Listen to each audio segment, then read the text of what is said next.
Today we're taking a look at these MLB matches, which are happening on Tuesday, May 2nd, 2023, and giving you our team and total picks for today. Welcome back to High Stakes. Before we dive into our video, don't forget to subscribe and to push the notification bell so you don't miss any of our videos. Also check out our Patreon if you want access to our premium picks.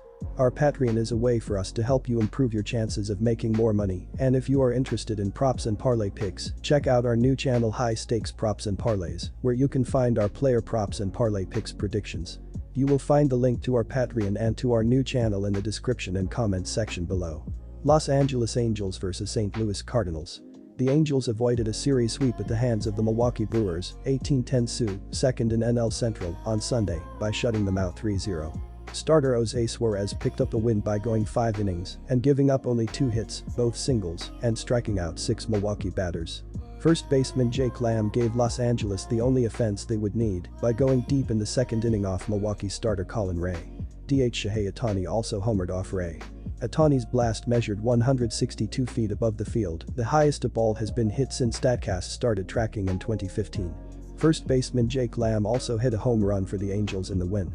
Los Angeles' relief corps allowed only 1 hit in 4 innings to preserve the shutout. The Angels were struck out 10 times by Milwaukee pitchers. Sandoval pitched excellently on the road last season, compiling a 2.54 ERA with a 1.29 WHIP and a complete game shutout in 14 starts. In 3 road starts in 2023, he has 9.24 strikeouts per 9 innings average and 6.39 hits per 9 innings average. The Angels have won 2 of 5 road series in 2023, beating Oakland and Seattle in their home stadiums.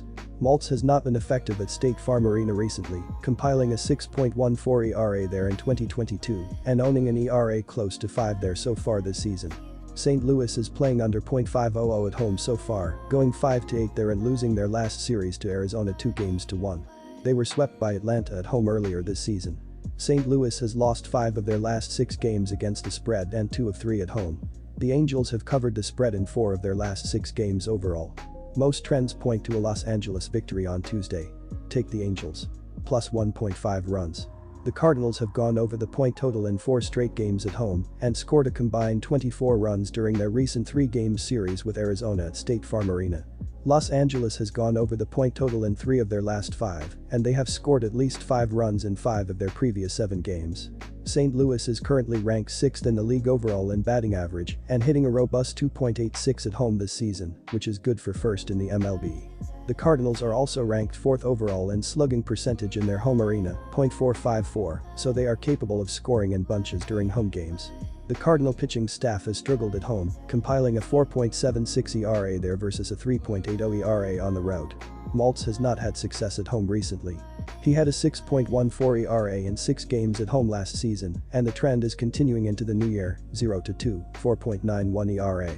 The stats support a higher scoring affair between these two teams. Take the over. Arizona Diamondbacks vs Texas Rangers. The Diamondbacks enter tops in the National League West after taking 2 of 3 games from Colorado and Kansas City in back-to-back series. Through their first 29 games, Arizona has a team batting average of .265, 4th best in all of baseball. They have scored 145 runs this season, 10th most overall, and 53 over their last 10 games. Since moving almost exclusively to the 3-hole in the lineup, left fielder Corbin Carroll has hit .400, with 6 doubles and a triple over 11 games. On the season he leads the team in average, .309, and on-base percentage, .374, and his 10 steals are tied for 3rd in the game. The Rangers enter on the heels of 3 straight wins over the Yankees after dropping the first of 4 against them. Texas held New York to just 4 total runs over the final 3 games, and their 15-run barrage on Sunday was their biggest since putting up 18 on Oakland 8 games prior. Texas has 4 hitters with 5 or more home runs already, and their 38 total long balls are tied for 3rd in the American League. Their .444 slugging percentage is 2nd best in the AL, as are their 178 runs scored. Adolis Garcia leads the club with 8 home runs, 3rd most in the AL, and his 30 RBIs are the most by any player in the game. Betting against Golan at this stage does not seem a wise option, though this Rangers lineup is by far the best he will have faced to this point. He enters having thrown 28 straight scoreless innings with 42 outs in that span coming by strikeout.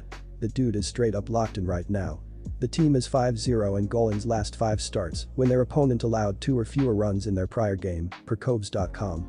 Also, the Diamondbacks have had a nice start to their 5-game road trip and they have gone 5-2 over their last 7 games away from home. Arizona is 5-2 in their last 7 games in Texas. The Rangers are 11-5 at home and did just take 3 for the Yankees there, but an off day on Monday saps that momentum and puts it firmly in Arizona's favor given the pitching matchup. Take the Diamondbacks on the money line. I have a feeling that Golin continues his scoreless streak this evening. It's just a matter of how long he will keep Texas off the board. The longer the better for us here as we are going to tilt toward a lower score here. As noted above, the Rangers' off day on Monday will likely cool their bats a bit. The Backs' bats were cooled during their Sunday tilt as they scored 4 runs, the 7th time they score 5 or fewer in their last 10 games. The under is 3-0-1 in Golin's last 4 starts and in the Rangers' last 4 versus a right-handed starter. It's the first game back for both teams after an off day that favors the pitchers more often than not. Take the under. San Francisco Giants vs Houston Astros. The Giants only rank 23rd in the majors in runs scored, and in their 4-game skid, they have given up 35 runs, including 16 in one game. In the opening game of this interleague series, they lost to the Astros 7-3 where they only had 5 hits, with their runs coming off HRs from Jock Peterson and Lamont Wade Jr.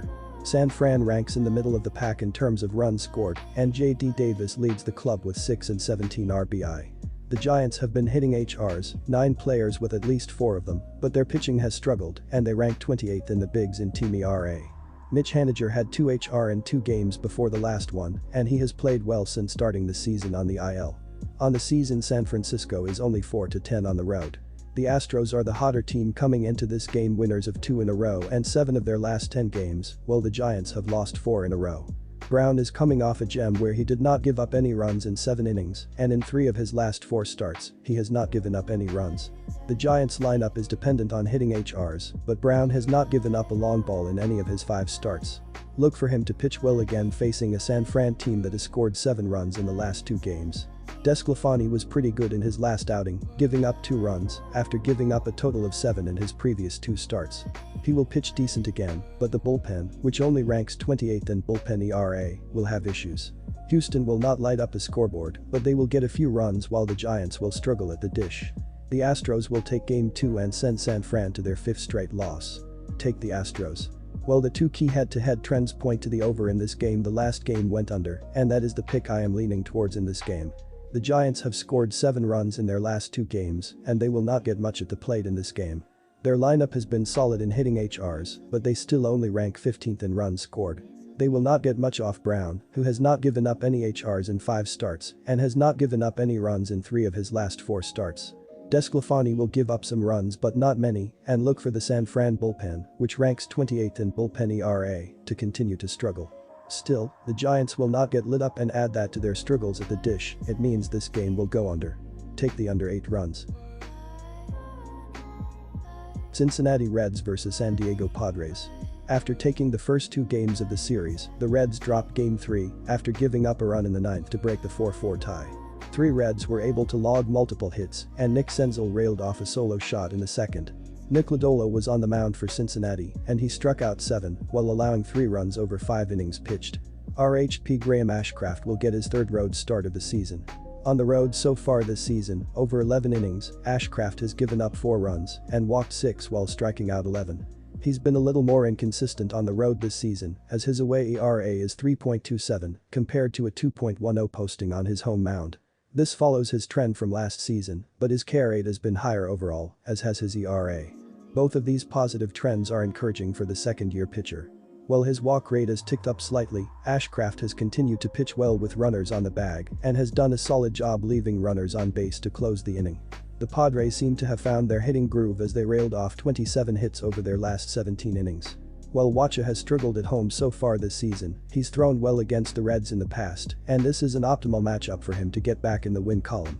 The Reds have struggled on the road, and Ashcraft has remained too inconsistent to confidently back. Couple that with the Reds' few extra base hits, and the Padres should increase their win streak to 3 here. Take San Diego. Neither of these pitchers has shown they can be trusted on the mound to start the season. While neither offense has exemplified confidence in the box, this matchup could be what each side needs to get the bats going. The Padres racked up the hits in Mexico City, and there's no reason to think that trend can continue. Likewise, the Reds amassed 18 runs in their 3-game series against the A's. The play is the over. Over 8.5 runs.